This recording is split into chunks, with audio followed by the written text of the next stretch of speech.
रमजान की आमद से पहले ही कराची के बाजारों में महंगाई की नई लहर ने एंट्री दे दी। बाजार आने वाले खरीदार कहते हैं लगता है इस साल भी महंगाई उनका पीछा नहीं छोड़ेगी। अब एक तरफ तो दुनिया मुसलमानों के खिलाफ इम्तियाजी सलूक के खात्मे की बात कर रही है, दूसरी जानिब हम देख रहे हैं कि भारत में उल्टी गंगा बह रही है। भारत में आम इंतखाबात से पहले ही मोदी सरकार ने शहरियत का मुतनाज़ कानून सिटीजनशिप अमेंडमेंट एक्ट नाफिज कर दी। बाजार आने वाले हर खरीदार की जबान पर शिकवा है तो सिर्फ महंगाई का। सब्जियां हो या फल, सबकी कीमतें ऊपर से ऊपर जाती नजर आती हैं। प्याज है तो वो भी 2 नंबर है, वो भी अच्छे नहीं है।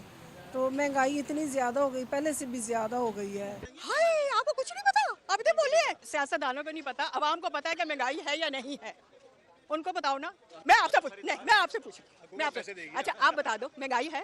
चलो अब मैं पूछती हूँ, महंगाई है ना, तो रमजान कैसे गुजारो? बड़ी मुश्किल से घर का सिस्टम चलता है, इतनी ज्यादा है महंगाई। मैंने तो सोचा था कि अब सस्ती हो जाएंगी चीजें। चीमा साहब, लद्दाख में इस वक्त 50-50 हजार फौज खड़ी है इंडिया की और चाइना की। इग्नी 5 का तजर्बा हो चुका है। चाइना ने लाइव एमिनेशन चलाया दूसरी साइड पे। तो कल को वीजा मिले आप पाकिस्तान छोड़ जाएंगे? मैं कहना मैं 5 मिनट नहीं लगाऊंगा। मैं जो पाकिस्तान का हाल है, यहाँ पे मुझे कोई बंदा बता दे ईमानदारी से कोई रिज़्क़ हलाल कमा के अपना गुजारा कर ले। नमस्कार दोस्तों, जय हिंद। भारत में जब भी रमजान आता है तब जरूरी चीजों के भाव इतने नहीं बढ़ते हैं जितने कि पाकिस्तान में बढ़ते हैं। पाकिस्तान में तो बाजार में लोगों की लुटमार हो रही है, 2 से 3 गुना चीजें बढ़ जाती है, जिससे लोगों को रोजा रखना काफी मुश्किल हो जाता है। तभी लोग पाकिस्तान के प्राइसेस को भारत से कंपेयर करते हैं और उन्हें पता चलता है कि भारत में तो इन सब की चीजें काफी कम है। उल्टा रमजान के मौसम में जरूरी चीजों के फल सब्जी के भाव इतने ज्यादा नहीं बढ़ते हैं। और दूसरी ओर कई सारी संस्थाएं, कई सारे सामाजिक तत्व फ्री में दानशाला लगाते हैं, जहां पर लोग इफ्तार कर सकते हैं। कोई भी गरीब हो या बड़ा हो, ये इसमें पार्टिसिपेट करता है और लोगों को फ्री में खाना और फ्रूट भी देते हैं। ये हमें सिर्फ भारत में दिखाई पड़ता है और पाकिस्तान महंगाई से और गरीबी से काफी जूझ रहा है। वहाँ को लोगों को रमजान में रोजा रखना काफी मुश्किल हो रहा है और वहाँ के लोग तो कहते हैं अगर हमें भारत का वीजा मिल जाए तो 5 मिनट में ही वो पाकिस्तान से भारत आ जाएगी। आइए देखते हैं इस वीडियो में पाकिस्तानी मीडिया का रिएक्शन। जय हिंद। चीमा साहब, आज इसके हवाले से एक और बात भी करना चाहूंगा। आज की रिपोर्ट है, बल्कि बीबीसी की रिपोर्ट है, मेरी रिपोर्ट नहीं है। उन्होंने कहा कि यूके के अंदर इस वक्त पाकिस्तानी सबसे ज्यादा अनएम्प्लॉयड है और उनमें सबसे ज्यादा 16 से 25 साल के जवान लड़के और खवातीन सबसे ज्यादा अनएम्प्लॉयड है। पाकिस्तान पे तो हम ब्लेम करते हैं ये पढ़े लिखे नहीं है, एनवायरमेंट नहीं है, स्कूल नहीं है, गुर्बत है। तो ये यूके में जो तीसरी जनरेशन बैठी है वो, और उसी तरह के मिलते जुलते लोग आज भी आईएमएफ के सामने भी खड़े हैं। और वो बीबीसी में जो उनको रिपोर्टिंग करने वाले सारे पाकिस्तानी, उन्होंने सारी जो रिपोर्टिंग की आज के बीबीसी के वेबसाइट के ऊपर मौजूद है, नंबर्स मौजूद है कि पाकिस्तानी सबसे ज्यादा इमिग्रेशन माइग्रेंट्स में से सबसे ज्यादा अनएम्प्लॉयड पाकिस्तानी। तो चीमा साहब, ये हकीकत उसमें जी क्यों ये तारड़ साहब, इंडिया तो बरतानिया के साथ फ्री ट्रेड एग्रीमेंट कर रहा है, वो नेक्स्ट लेवल की बातें सोच रहा है। इंडिया तो अमेरिका, अफगानिस्तान, बरतानिया के साथ जो फ्री ट्रेड एग्रीमेंट की एक ही पॉइंट है कि हमारे लोगों को मजीद आने दे और हम काम करें आपके साथ।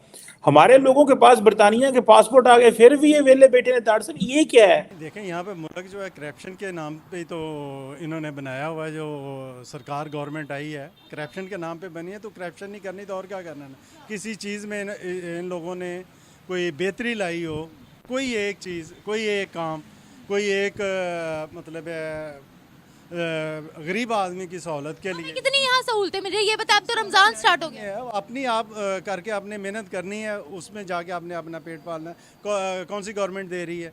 ये सब फ्रॉड है जो ये कर रही है गवर्नमेंट। अगर हम भारत की बात करते हैं, वहाँ मुसलमानों को कितनी फैसिलिटीज में। तो देखिए, मुसलमान अपने तौर पे कर रहे हैं, ऊपर उनके हिंदू बैठे हुए हैं, वो उनको डिस्करेज भी करते हैं, लेकिन वो उनकी हिम्मत है। यहाँ पे तो हमारे ऊपर वहाँ पर उन्होंने उनको फैसिलिटीज दी हैं, रमजान में चीजें सस्ती हो जाती है। अभी आप कहते हैं कि उनको दबा रहे हैं। मुसलमानों को तो दबा रहे हैं ना, लेकिन वो मुसलमान खुद कर रहे हैं। वहाँ पे मुसलमान खुद कैसे चीजें सस्ती करेंगे अपने लिए? अपने तौर पे करते हैं। यहाँ पे देखें ना, ये हमारी गवर्नमेंट जो है फ़लस्तीन के नाम पे, देखें हमारी गवर्नमेंट फ़लस्तीन के नाम पे हमें एहतजाज नहीं करने दे रही, तो ये हमें सहूलत क्या देगी? मुझे ये बताएं, आपने बोला कि वो अपने तौर पर करें, अब उनको 300 यूनिट दिल्ली के अंदर फ्री मिलते हैं। एक मिनट, 300 यूनिट उनको फ्री मिलती है। अब ये मुसलमानों ने खुद तो नहीं किया।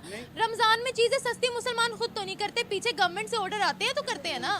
देखिए, उनकी पॉलिसीज हैं वो। देखिए, जो 300 यूनिट उन्होंने फ्री दिया, वो क्या कहते हैं केजरी अग्रवाल जो उनका है उसकी है, उसने मेहनत की है, उसने लोगों को, उसने ईसाई को और मुसलमान को, हिंदुओं को उन्होंने नहीं किया। बाकी मोदी सरकार क्या कर रही है? क्या कर रही है? कत्लेआम कर रही है। हाँ, कत्लेआम कर रही है।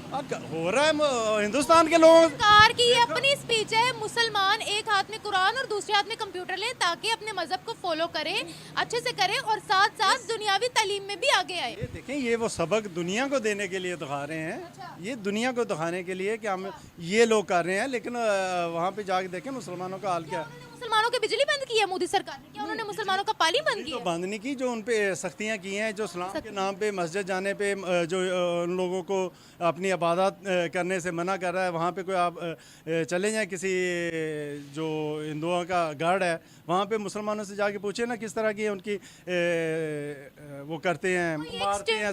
कोई एक उनकी स्टेटमेंट बता दे, कोई एक उनकी पॉलिसी बता दे जो उन्होंने मुसलमानों के खिलाफ बनाई हो। नहीं, वो तो नहीं है, वो तो जाहिर है करेंगे तो मुसलमान नहीं है, लेकिन वो जो उनका दिखाने का कुछ हाथी के दांत दिखाने के और है, खाने के और है। हाथी के दांत आप मुसलमानों को हिंदुओं से कंपेयर ना करें। आप अपने इन मुसलमानों को देखें, ये तो हिंदुओं से बढ़ के, ये इसराइल से बढ़ के चले गए हुए हैं। आज भी पता चला है कि इंडियन नेवी ने बांग्लादेश की जो एक बांग्लादेश फ्लैग्ड वेसल, यानी कि उसके ऊपर बांग्लादेश का झंडा लगा हुआ था, उसे सोमालिया की कोस्ट के करीब जो है वो बचाया है।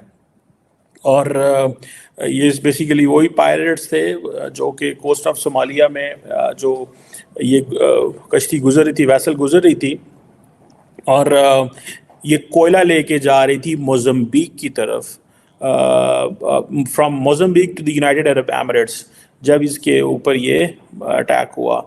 और कहा यह जाता है कि जो इंडियन नेवी का मिशन जो है वो डिप्लॉयड था यहाँ पे, और उन्होंने एक डिस्ट्रेस कॉल को आंसर किया और वो वहाँ पे पहुँचे। और इंडियन नेवी जो है वो कहते हैं जी कि उन्होंने इमीडिएटली वॉरशिप डिप्लॉय किए। इंडियन नेवी ने वॉरशिप जो कि लॉन्ग रेंज मैरीटाइम पेट्रोल थी, उसको, इसे LRMP बोलते हैं, इसको डिप्लॉय किया, और इन्होंने कम्युनिकेशन बिल्ड की और वो सारा। एंड इस वक्त आप देखेंगे कि मैरीटाइम सिक्योरिटी ऑपरेशंस के अंदर India is very active, effective and getting into the major जितने भी ऑपरेशंस होते हैं उसमें अपना रोल प्ले कर रहा है।